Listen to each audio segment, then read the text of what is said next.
Ayan mga katrops, good morning mga katrops. So nandito tayo ngayon mga katrops sa may sa may Marikina. So kakababa lang yung dineliver natin. So yung dineliver natin mga katrops, ano lang yon, regalo lang yon. So ayan, so ito po yung bahay. Nakalimutan ko mga katrops pag video pala sa yung dinala natin kasi nabigay ko na. Ito po yung bahay mga katrops, yan. Makita ko sa inyo mga katrops, wait lang, yan po yung bahay nila mga katrops. So dyan po tayo naghatid ng regalo. So ayan, so ang sa ano tayo, Marikina, sa Twin River 2. So ayan, so nandito tayo. So ayan, kakadrop lang natin mga katrops. So galing tayo ng Cainta. Hindi na lang ako nag-video dahil medyo matraffic talaga doon mga katrops. So ayan, so yung street nito mga katrops, yung hinatira natin, Quailin Corner, Lourdes Street Corner, Quailin po ito yun mga katrops. So ayan, so na-receive na nila mga katrops.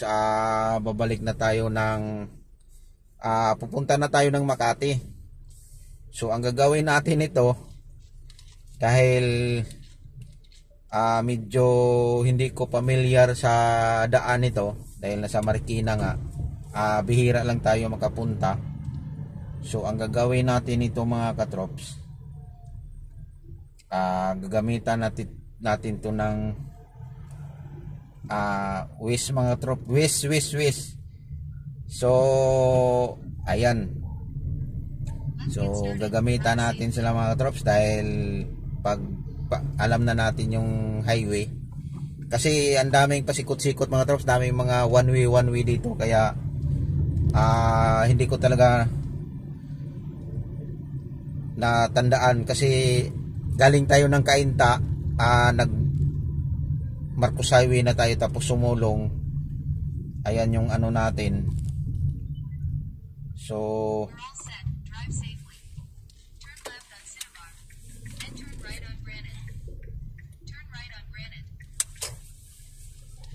ayan, pag matumbok na natin yung highway mga katrops, wala nang problema dito kasi mga katrops. Ang dami kasing mga ano dito mga katrops, yung mga one way, kaya baka di natin mapansin, one way na pala yung nadaanan natin, kaya mahirap na kasi hindi natin to familiar tong lugar na to. Kaya ayun, so wala nang problema mga katrops pag makarating tayo sa main road talaga. So madali lang natin yon. So mamaya i-off na natin yung ano natin pag nasa main road na tayo.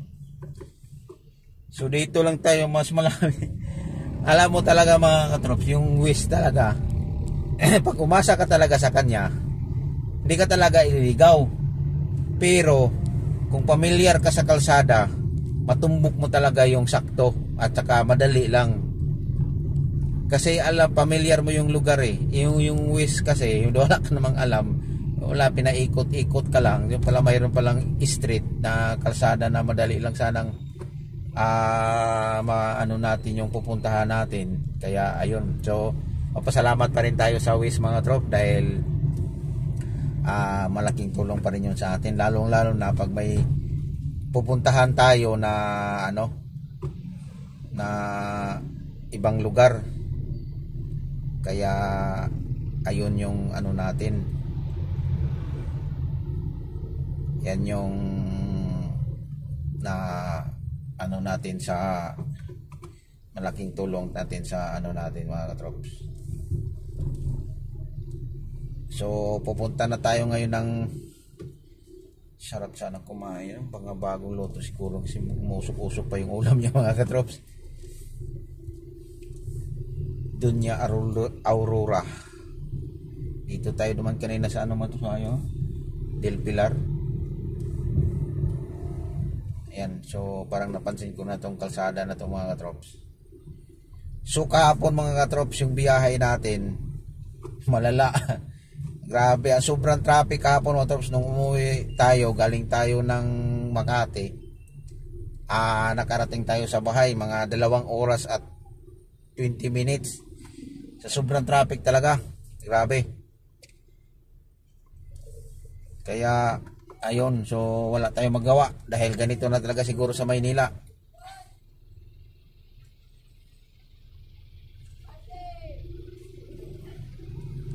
Parang naalala ko yung ano na to, dito ako bumili ng ano, sino ba yun?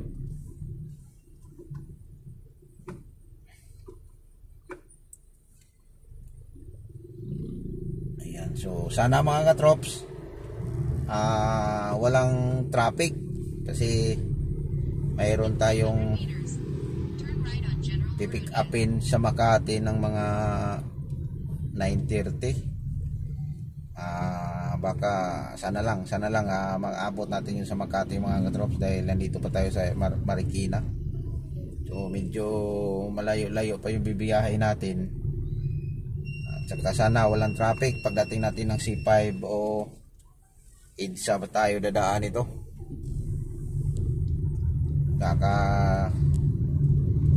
Daan pa tayo ng Libis, Green Meadows. Kaya titingnan natin mga katrops kasi pag matraffic, pasukan natin yung mga shortcut doon sa looban ng Pasig, doon sa may Meralco. Pag matraffic mga katrops, kasi wala nang problema doon mga katrops dahil pamilyar na natin yung lugar na yun kahit saan tayo sa kanto doon. Ang lusot doon mga katrops, pa BGC na tayo mga katrops, doon sa may tulay. Doon yung natin mga katrops, tumbok natin. So sana lang tayo magandang plan natin sa pagbalik papunta tayo ng Makati.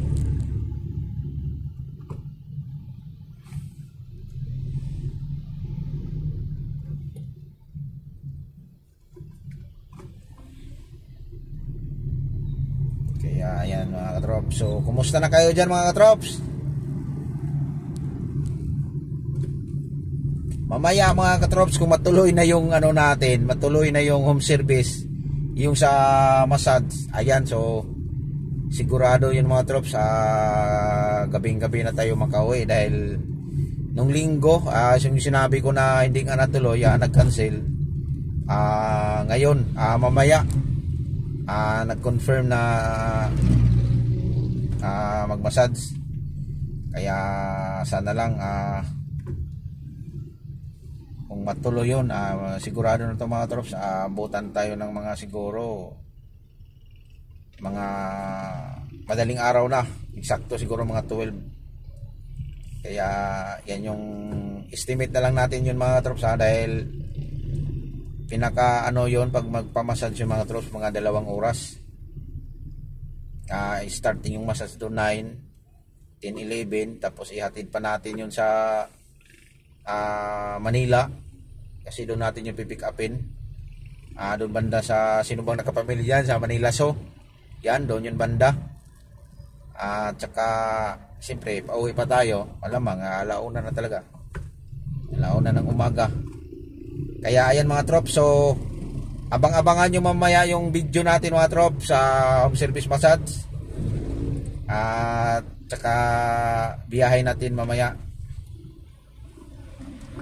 Kaya ayun, so thank you for watching mga trops. So ingat po tayo lagi, lalo na sa mga ganitong biyahe natin. Araw-araw tayo na nasa kalsada. Gabayan nyo po kami Lord sa lahat, lalo na sa nakapapanood nito. Gabayan po, ingat po tayo lahat lagi. God bless unto all. Good morning, thank you for watching mga katrops dyan. Ulitin ko, lagi po tayo nag-iingat sa ganitong trabaho. Bye bye.